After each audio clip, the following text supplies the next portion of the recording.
The Impossible Breakthrough, a science fiction short story written by me. Chapter 1.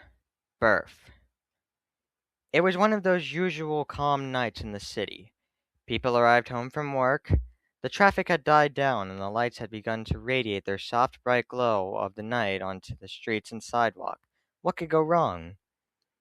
Blurry, speedy, and loud like the galloping of a wild horse running across the field came a speeding black SUV, clearly in a rush, as it zoomed past cars on the once calm roads of the night, ran a few red lights, and passed stop signs on empty intersections where the loons headed did not end up being a hideout of a gang to hide from the police, but instead was a hospital. Stephanie Cordin, age 36, gone into labor, was finally about to have her baby, and after a quick check-in, the doctors had taken her into the operating room where her new baby was about to be born. The father, Martin Cordin, age 37, had been waiting and watching the miracle unfold in front of his very eyes, and then, "Congratulations, Mr. and Mrs. Cordin," the doctor spoke. And there he was. Their new baby, after 9 months growing in the womb, was finally born. "Oh, Martin, isn't he beautiful?" asked Stephanie. "Indeed he is, Steph," replied Martin. "Our new son, Evan Cordin." After a week in the hospital later, they were finally able to take him home. The ride was a lot smoother than the one to the hospital. It was calmer, like the ocean on low tide instead of high tide. At a nice, quiet little family home for four in the suburbs, Evan was cared for over the year, but his parents noticed how odd he had been acting.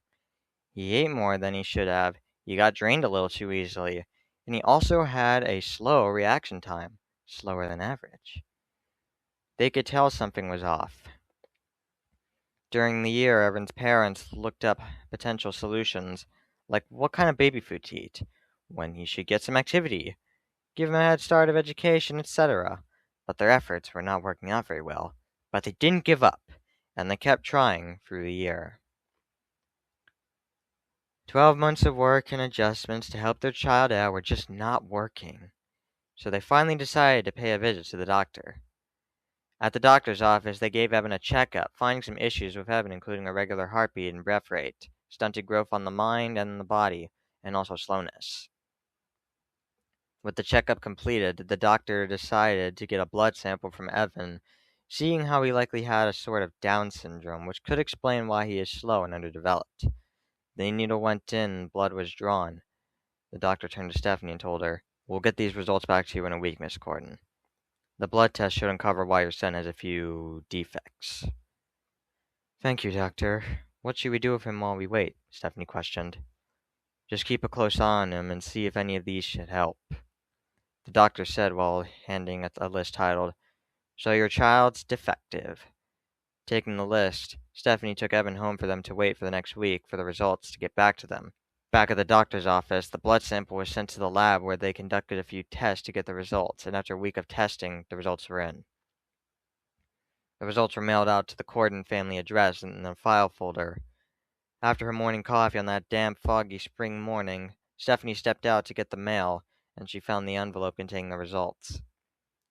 She took it inside, and together, she and Martin opened the file, telling them the results from the blood test.